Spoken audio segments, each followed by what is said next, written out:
ada dua masalah. Yang pertama tentang keyakinan Tuhan tidak jelas. Kemudian janji untuk pembentukan manusia kepada kemanusiaan itu gagal karena yang pertama konsep Tuhan sudah tidak jelas tentang keputusan Tuhan, kemudian konsep Tuhan atau Allah sebagai Tuhan tidak jelas apa ini pahala dan ganjaran yang diberikan, tetapi hanya sekedar seenaknya aja, ya kan, kasih pahala kepada seseorang yang dia kehendaki, kasih sisaan atau neraka kepada seseorang yang dia kehendaki. Jadi bukan berdasarkan kerja kita, bukan berdasarkan apa yang kita lakukan sehari-hari. Nah, itu satu. Kemudian yang kedua, di dalam Islam itu ada butir-butir hukum Islam yang selama ini saya paparkan, di mana ternyata butir-butir hukum Islam itu bertentangan dengan prinsip alam, di mana itu mencerminkan bahwa Tuhan gagal paham bagaimana alam ini bekerja. Sehingga kandungan baik itu ritualitas, yaitu sembahyang, yaitu syahadat, yaitu umrah, yaitu naik haji dan lain-lain, termasuk sembahyang mayat, ternyata semua itu tidak menciptakan dan membawa kita ini kepada pencerahan, tidak membawa kita ini kepada kesadaran yang tinggi atau higher consciousness. Dan akhirnya kita selama hidup kita habiskan kepada ritualitas, kita habiskan harus begitu khusyuk bersembahyang, ternyata kita tidak bisa evaluasi apa taubat kita diterima. Pada saat yang sama, kita mau jadi orang baik-baik, susah mencari mana langkah-langkah yang kita harus lakukan. Nah sekarang gimana? Nuh Sekarang, tuh nggak pernah nyembah sekarang saya Allah, tanya. Pak. Tidak Sekarang saya ada tanya. Nuh itu Arah pernah kiblatnya mengenal Kristen di Allah. mana?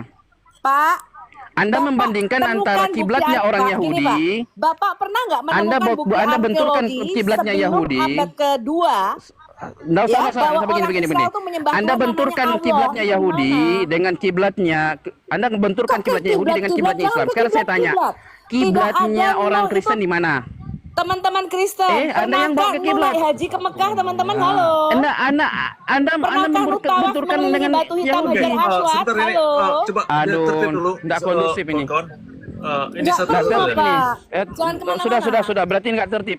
Host Poin nggak satu bisa dulu. menertibkan ini. Tidak Oke, pernah ada baik, poin satu. Abraham, Nuh, ya. Itu pernah naik bicara haji aja ke dulu, nanti Mekah, saya keliling terjemahkan. tawaf Begini, mengelilingi batu Sophia, hitam, itu nggak ada, Pak. Oke, sebentar Sophia, coba sabar dulu biar aku Jangan habiskan kemana-mana, Pak dulu. Cakra. Dia poin satu, tadi Ya. dia mengatakan poin saya banyak. Saya bilang baik kita bahas satu-satu. Ya, saya bilang poin pertama aja Pak, dulu kita bahas. Dia kemana-mana sampai ke Nabi Nuh. Nabi Nuh nggak pernah menyembah Tuhan namanya Allah, Pak. Nggak ada Tuhan namanya Allah pada zaman Nabi Nuh. Jangan Ya, ngarang. dimensi Allah dalam Kristen itu bisa nanti kita jabarkan dulu. Oke, silakan tadi ada yang mau ditambah, yang hendak dipaparkan, silakan. Dan setelah itu kita akan tanggapi dan saya akan kasih pandangan saya dan mungkin Sophia bisa follow up tentang kekeliruan persoalan Allah yang ada di dalam Kristiani ya. Sebelum kita sambut nanti Pak Kevin mungkin ada pandangan. Jadi silakan Baik. silakan Ya, ditambah. saya lanjutkan ya. Ya, baik, saya lanjutkan ya. Jangan dipotong dulu Bu Sofi. Ini poin pertama ini kenapa saya sampaikan seperti ini karena Bu Sofi tadi mengatakan itu ada perbedaan. Kalau menurut saya itu hakikatnya sama sebenarnya, cuman dibolak-balik saja kata-katanya itu. Ya. Di Kristen juga, ya, di Bible juga berbicara seperti itu, ada ancaman. Kalau nggak ada ancaman buat apa neraka? Kan gitu. Nah, jadi saya lanjutkan ya. Saya tadi mengatakan bahwa yang saya gunakan adalah referensinya Al-Quran. Dalam Al-Quran disebutkan kan, dari mulai diutusnya Nuh sampai kepada Nabi Muhammad SAW, yang didakwakan itu satu, yaitu memurnikan peribadatan, yaitu mentauhidkan Allah dari semua jenis peribadatan. Apa saja jenisnya yang namanya itu peribadatan yang sesuai dengan syariat para Nabi yang diutus untuk kaumnya, itu adalah bentuk dari ketaatan kepada Allah Subhanahu wa Ta'ala. Nah, saya nggak mau merujuk kepada kitab orang lain, nggak mau membandingkan. Contoh seperti kiblat tadi disebutkan sama Bu Sofi kan. Kiblat itu Islam bukti contoh ya, bahwa Islam tidak membebek kepada Yahudi adalah dengan kiblatnya tidak sama. Oh, kamu ngikuti Yang dahulunya itu kiblatnya, aduh, sabarlah Bu, mengikuti agama sabarlah pagan. Bu, Saya bisa buktikan itu. sabarlah. Baik, kita akan buktikan siapa Islam yang tidak ada pagan, ya hubungan kan? dengan Yahudi, Pak. Selama saya diskusi, Islam tidak ada selama saya hubungan diskusi dengan dengan Yahudi dan orang Kristen, Kristen, putus hubungan. memang tidak ada, Nggak ada memang hubungan. tidak ada. Orang Siapa yang bilang Yahudi ada dan hubungan Kristen dengan tidak Yahudi? pernah Siapa yang mengenal bilang? Allah Tuhan negeri Mekah. Terserah. Tapi memalukan kita nggak ketika tidak kenal. mengenal Allah, tapi di Saya Bible-nya tidak mau menggunakan Allah. diasosiasikan Tuhan saya dengan Allahmu, Tuhan negeri Mekah. Kenapa di Bible ada nama Allah di situ? Awalnya kiblat itu arah kemana? Tidak ada nama Allah di situ. Bapak tunjukkan di mana ada nama Allah di dalam buktinya, Alkitab saya. buktinya, baik, saya buktikan dengan Bible bahasa Arab, Al-Muqaddas. Loh, Bible mana ada bahasa Kemudian Arab, saya akan Pak? Alkitab tunggu saya dulu. itu Jadi berbahasa Bible bahasa Ibrani apa? dan Koin Negeri. Sebentar. Jadi Kalau Bible-nya bahasa Arab apa? itu terjemahan Oke. itu bahasanya orang Kristen Arab. Oke, Ngaco aja. begini. Nah, jadi kalau merugikan, Dan itu bukan tunggu. nama. Jadi kalau merugikan Bu Sofi, Loh, Ibu bukan, Sofi Pak. tolak Allah Kristen tidak Arab. pernah ada nama. Mau Alkitab Al-Muqaddas berbahasa Arab pun, ya Allah di dalam Alkitab itu bukan nama. Bahkan di dalam Alkitab terjemahan bahasa Indonesia, Allah itu bukan nama. Betul nggak, Hah? teman-teman? Teman-teman Kristen nih, saya Jadi tanya apa? Jadi apa? Baik, Nggak saya pernah, tanya Ibu kami nggak Sofi. mengenal Tuhan Kalau namanya dia, kalau Allah. Allah, Sebentar dulu. Allah baik, saya itu tanya. Kalau Allah adalah- bukan nama, Oke. kalau Allah Allah bukan nggak nama, pernah nama, Pak. sekarang kenapa di Bible terjemahan Ela Nggak itu pernah ada nama, Allah? makanya Sebentar, Kenapa ada sebentar, nama? kawan. Itu kayak Sebentar, kawan. Ini gila. saya interupsi sedikit ya. Oh, salah Pak Oh, Flo lagi begini. salah Pernah ada lagi. nama Allah dalam Pak Ivo Alkitab salah saya. lagi Pak Ivo. Oke. Begini, kawan. Pak Hos, begini, aku nak. kalau lebih apa? Tunggu Pak Hos. Kalau cuman ingin besar-besar suara, ini saya nggak mau diskusi kayak gini. Gitu. Begini, Saya aku belum nak- habis ini ngomong saya- dipotong sama Sopi. Dari tadi saya diam loh kalau dia ngomong tentang Islam dan disambung-sambung oleh Pak Cakra. Makanya betul Pak Daging bilang tadi, ini kayak monolog ini. Ya Bapak pakai dalil, Pak. Tapi nggak apa-apa. Begini aku nak. Saya Ya. mau bisa Sekarang ini, saya akan buktikan. kembali kepada topik dalam Islam, di mana ada dimensi-dimensi yaitu hukum Tuhan atau hukum Islam yang di dalamnya Sudah tidak Pak, saya terlepas- izin turun aja Pak. Saya izin turun saja. Terima kasih Pak ya. Ya segera Berikan bertobat ya Pak dari agama pagan Quraisy, jangan ngikuti agama orang Arab, Pak. Iya, jangan sembah patung Bu Sopi, jangan sembah Saya nggak salib pernah yang nyembah ada patung. Saya punya orang Mesias telanjang. Allah yang hidup, Pak. Oke.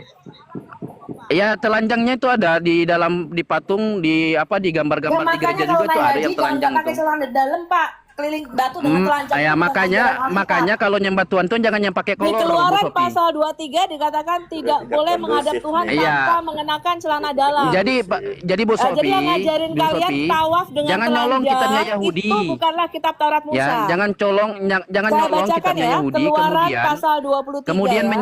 menyembah patung yang dalam Ya, gereja jangan Bu Sopi. keliling- jangan Yesus tuh keliling nggak batu ya, menyembah, Pak. Yesus Ikuti tuh nggak agama menyembah. pagan Quraisy ya. Yesus tuh Oke. Yesus Jangan tuh keliling Yesus batu tuh ya nggak menyembah Pak. patung. Jangan keliling nyembah batu hitam Oke. ya Pak. Ya, terima kasih ya. Itu, Pak. Silakan menyembah Selamat siang, patung Pak. seumur hidup. Jangan keliling batu nyembah batu hitam Oke, ya Pak. kawan-kawan, coba kita tertib dulu.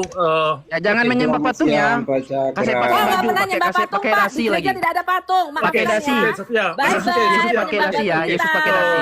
Aku nah. Oke, coba tertib dulu ya. Ini kita kembali kepada topik ya dan esensi inti daripada bahasan kita ini, persoalan kebijakan Allah sebagai Tuhan dalam Islam itu ternyata ada bentrok, terjadi bertolak belakang antara apa yang dikatakan oleh alam dan apa yang diputuskan oleh Tuhan.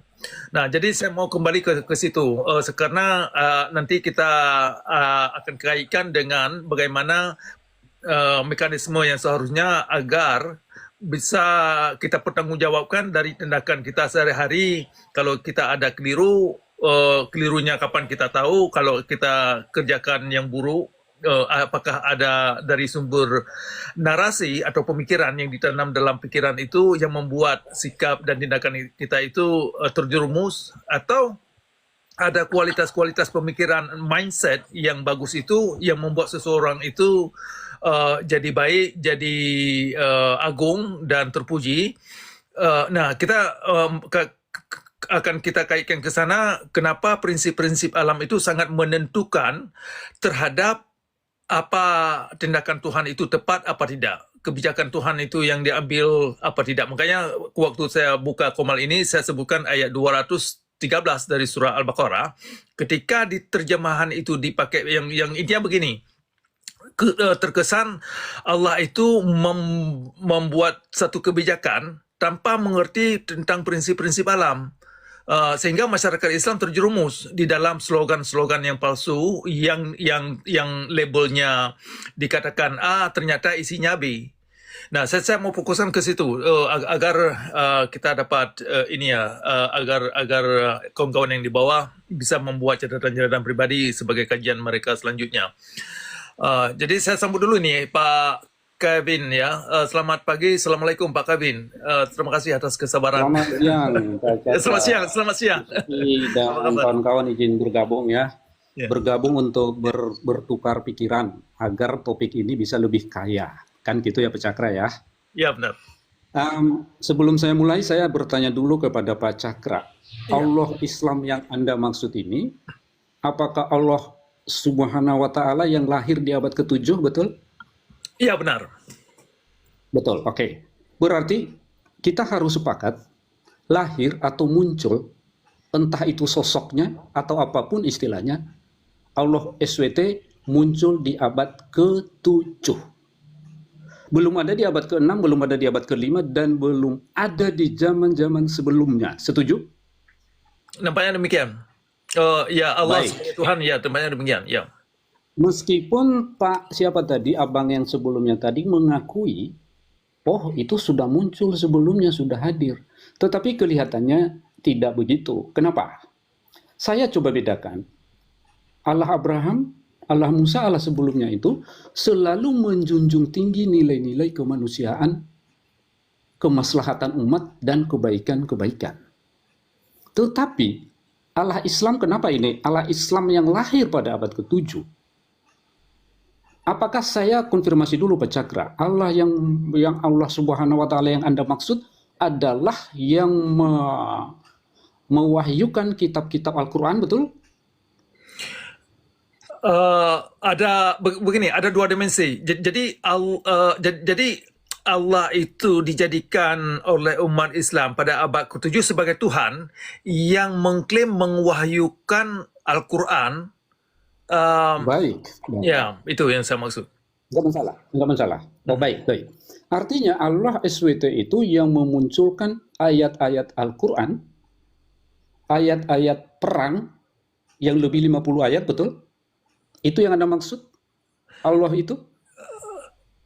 Pak Cakra tahu nggak kalau ayat-ayat perang, bunuh, penggal, pancung itu di Al-Quran ada lebih dari 50 ayat? Lebih kurang demikian ya. Baik. Oke. Saya nggak uraikan lagi kalau begitu. Yang bunuh, yang pancung, yang macam-macam. Ya. Jadi saya memang dari sisi itu, berarti Allah ini beda dong dengan Allah sebelumnya yang lebih mengutamakan keselamatan umat manusia dengan Allah SWT ini atau Allah Islam ini.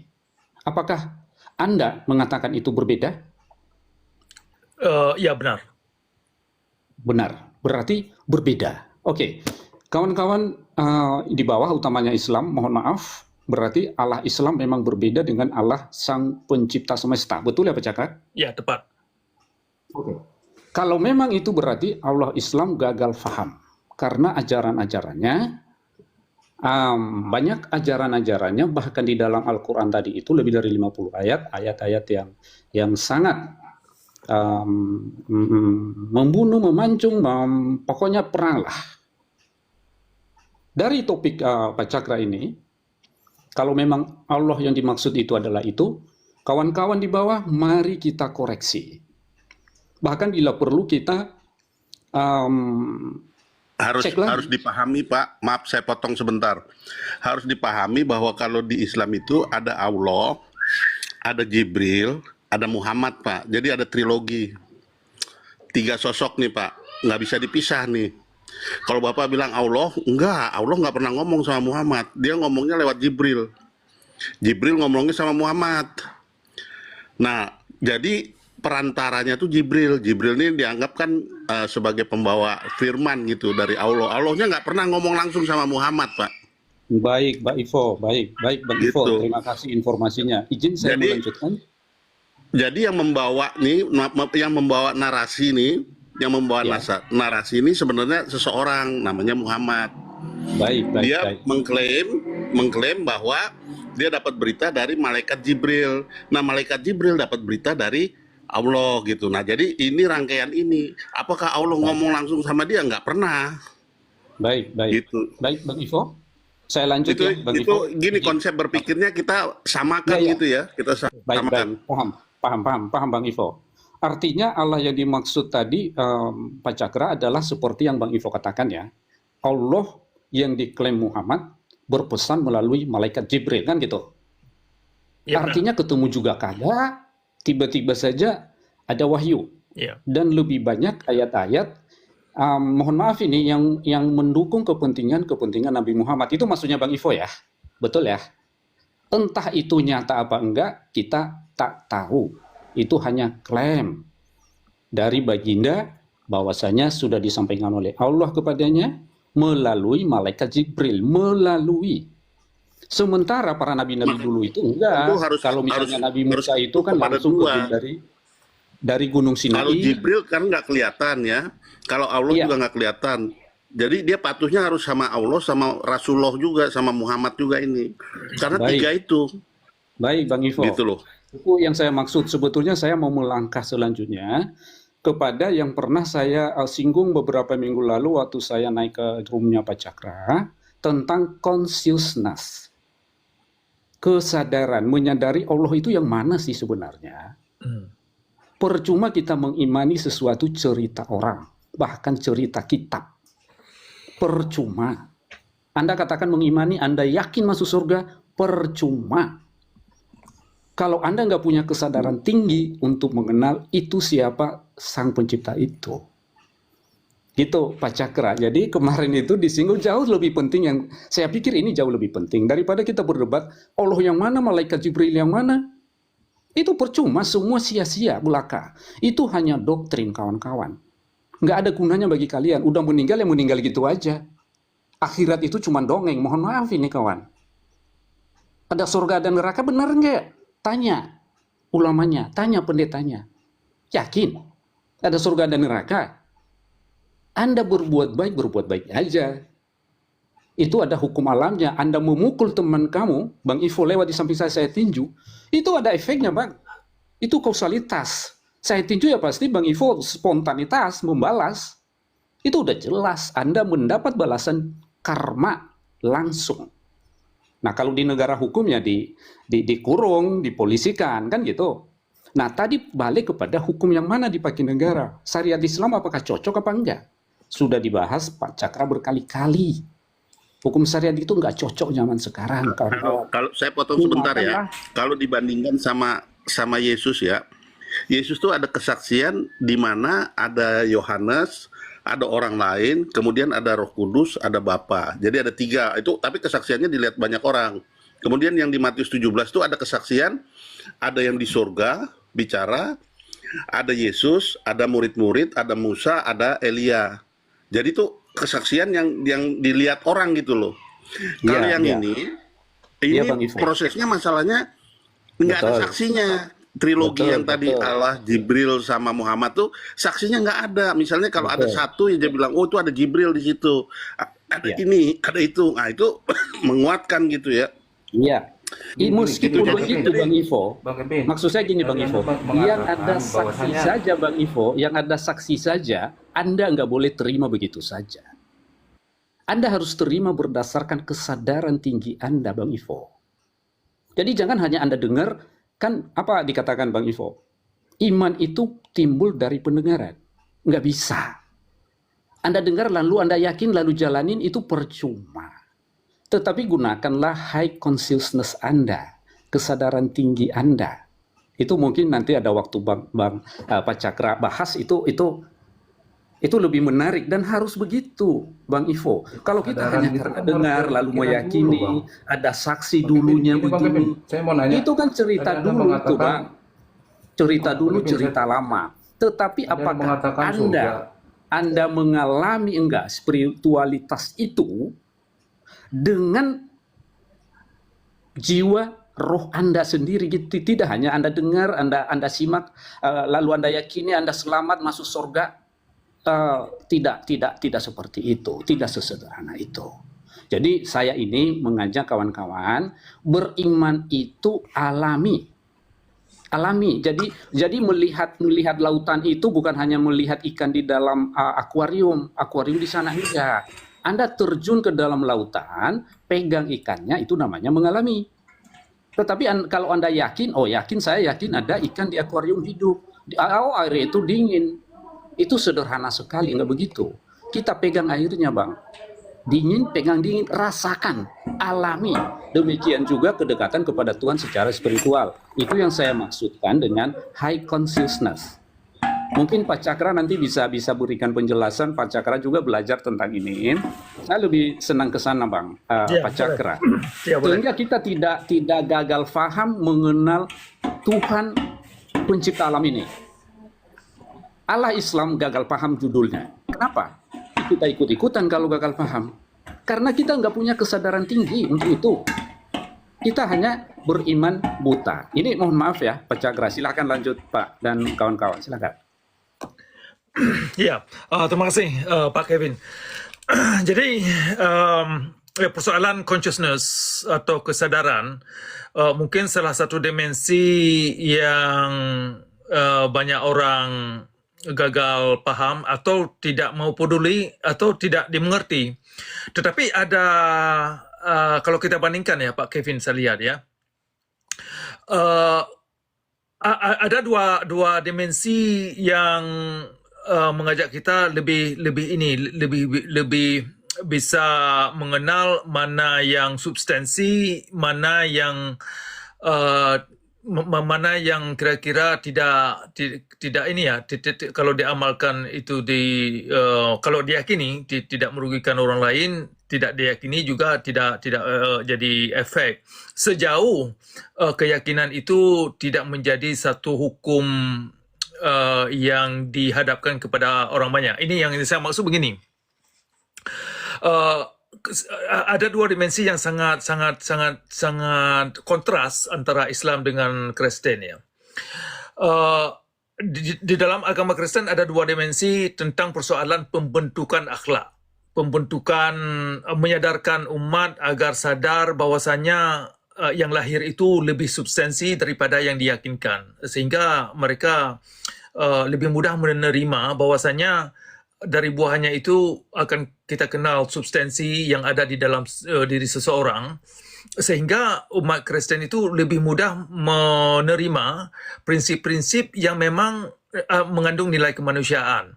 Itu terlepas daripada keyakinan persoalan Roh Kudus, siapa Tuhan dan lain-lain kan. Nah, jadi persoalan keyakinan tentang Roh Kudus dan ketuhanan dan bagaimana kehidupan Yesus itu ada dimensi tersendiri yang bagi saya pribadi tidak jadi masalah karena bukan hukum, tetapi hanya hanya diyakinkan untuk personal mereka sendiri.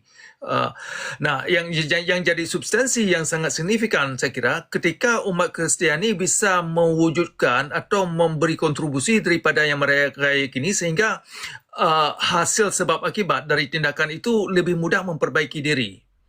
Nah, kebalikan atau bertolak belakang dengan apa yang kita dapat dalam Islam, ada dua masalah. Yang pertama tentang keyakinan Tuhan tidak jelas.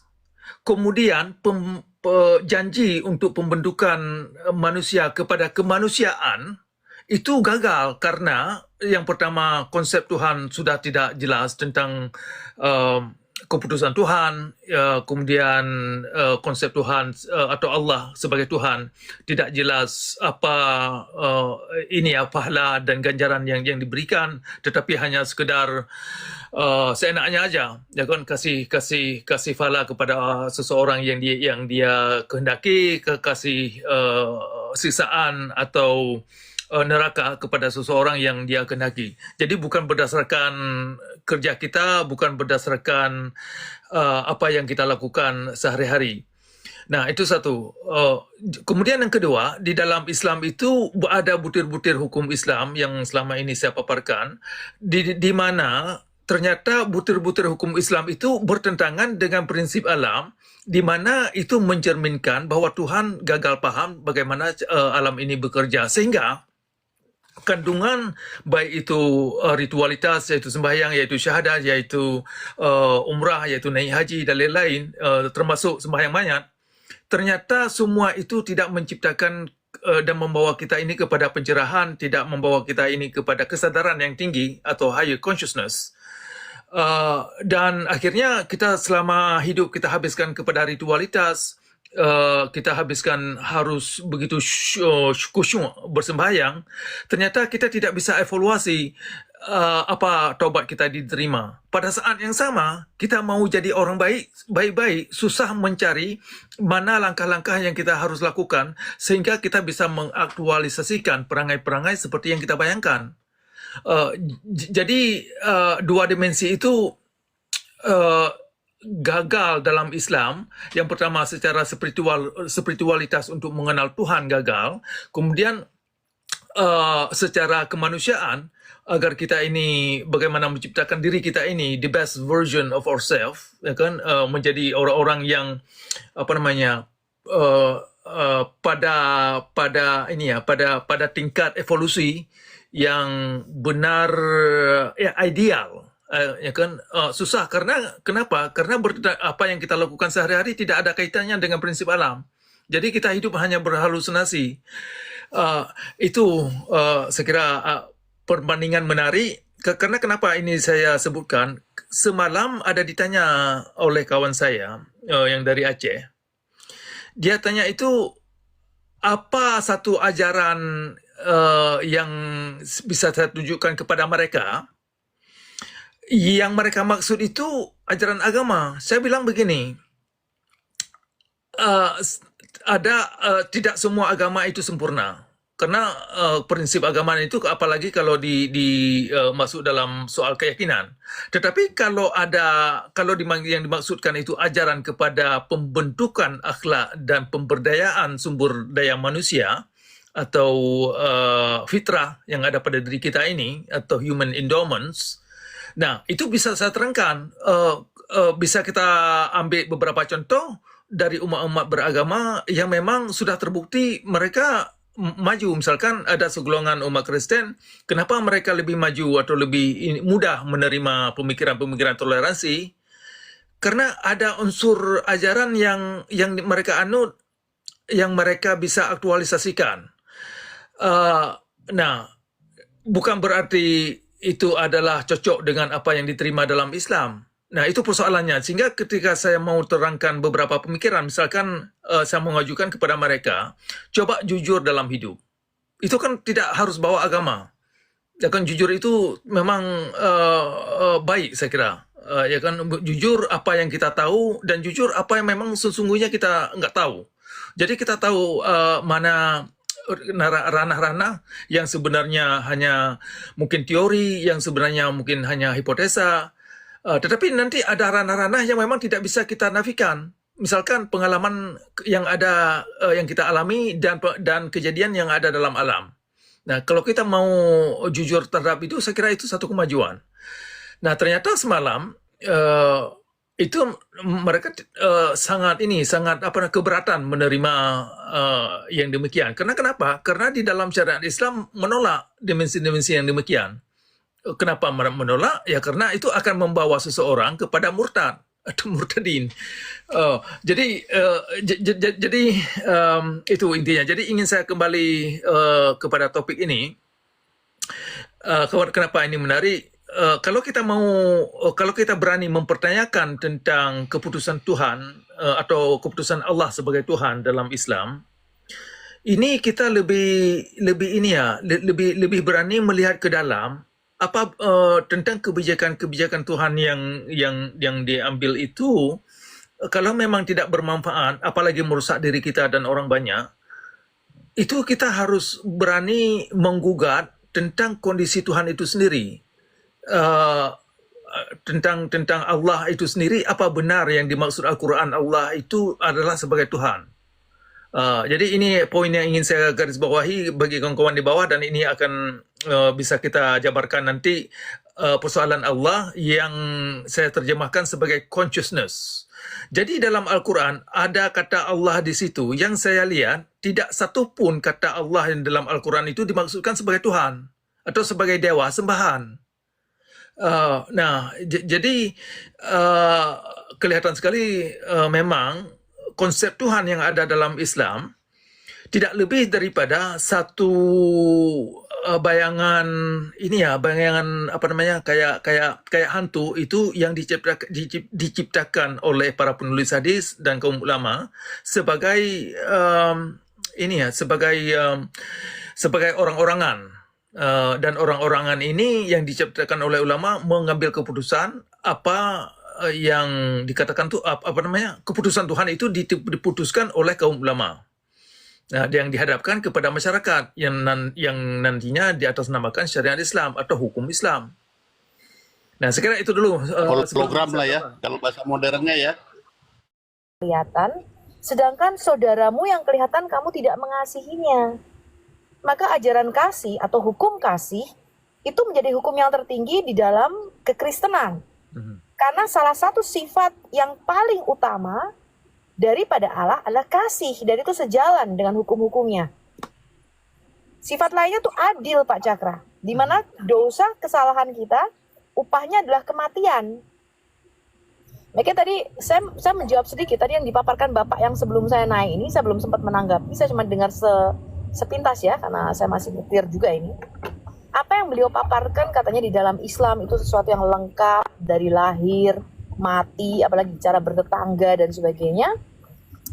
Itu tidak mempunyai dasar apa yang dia omongkan. Kalau kita menelusuri, kalau Pak Cakra tentu saja tahu ya, karena Pak Cakra kan mempelajari Islam ya. Tentu saja itu tidak benar. Bahkan di dalam Quran dikatakan, kalau kamu masih minoritas, kamu lower hand, kamu masih minoritas, usahakanlah kamu membuat damai. Sama seperti ketika Muhammad itu berada di Mekah. Tapi ketika kamu upper hand, kamu mayoritas, dikatakan hendaklah mereka mendapati kekerasan padamu. Jadi apa yang dia katakan itu bukanlah ajaran Islam yang sebenarnya. Ya, kalau Anda mau tahu ajaran Islam, Anda harus kembali kepada apa kata Quran dan apa kata Muhammad di dalam hadis-hadisnya. Gitu. Kalau hanya pemaparan pemikiran orang-orang moderat, Islam liberal, ya kan? Atau apalah yang mungkin Pak Cakra sekarang termasuk ya, Islam liberal. Itu mungkin bukan yang Pak Cakra pikirkan ini kan Pak Cakra yang kritis ya Pak Cakra. Betul ya Pak Cakra? Saya sudah dianggap kafir. Sudah dianggap. Iya. Murtad, iya.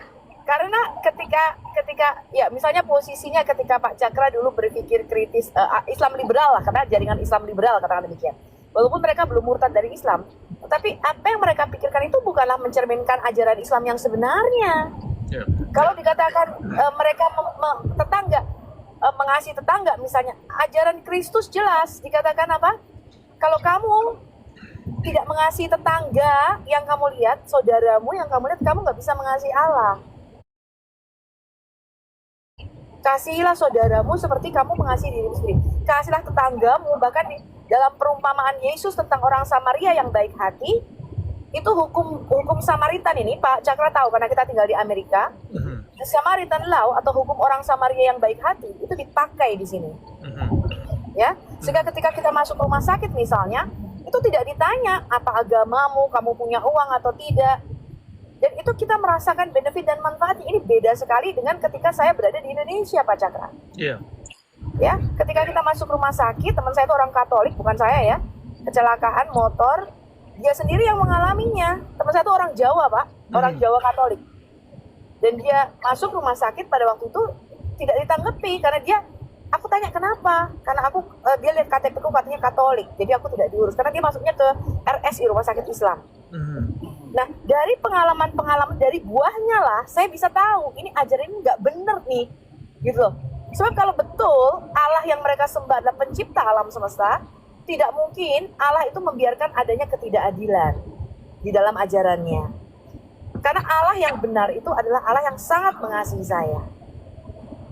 Ya, sangat mengasihi saya. Nah, demikian juga di dalam ajaran-ajaran Quran, kalau kita melihat Quran itu penuh dengan ancaman.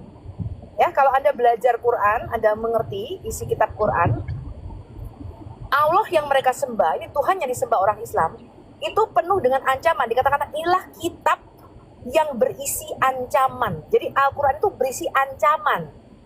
Ya, kalau kamu tidak melakukannya, begini, dan seterusnya. Alkitab, Allah di dalam Alkitab ketika dia menyatakan dirinya itu berbeda. Allah di dalam Alkitab itu selalu memberikan pilihan kepada manusia.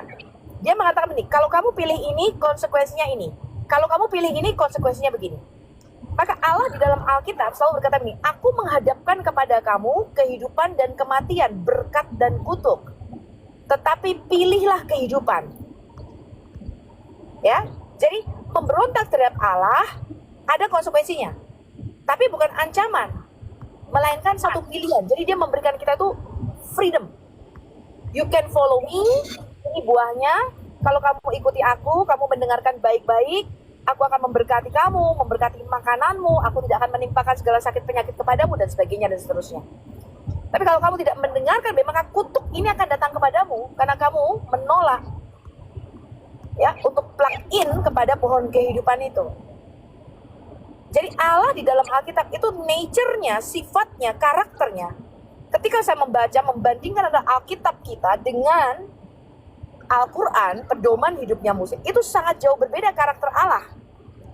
Bahkan tujuan Allah menciptakan manusia pun berbeda. Di dalam Quran dan di dalam hadis, Allah itu tidak tahu kenapa Allah itu tidak tahu kenapa ada kematian masuk ke dalam dunia. Gak tahu. Sedangkan Alkitab mengatakan Allah itu menetapkan satu hukum, ketika kita berbuat dosa upahnya mati, gitu, upahnya maut. Allah di dalam Quran dan di dalam hadis mereka itu justru membuat manusia itu, menciptakan manusia untuk berbuat dosa. Ketika manusia tidak berbuat dosa, dikatakan dia akan menghapuskan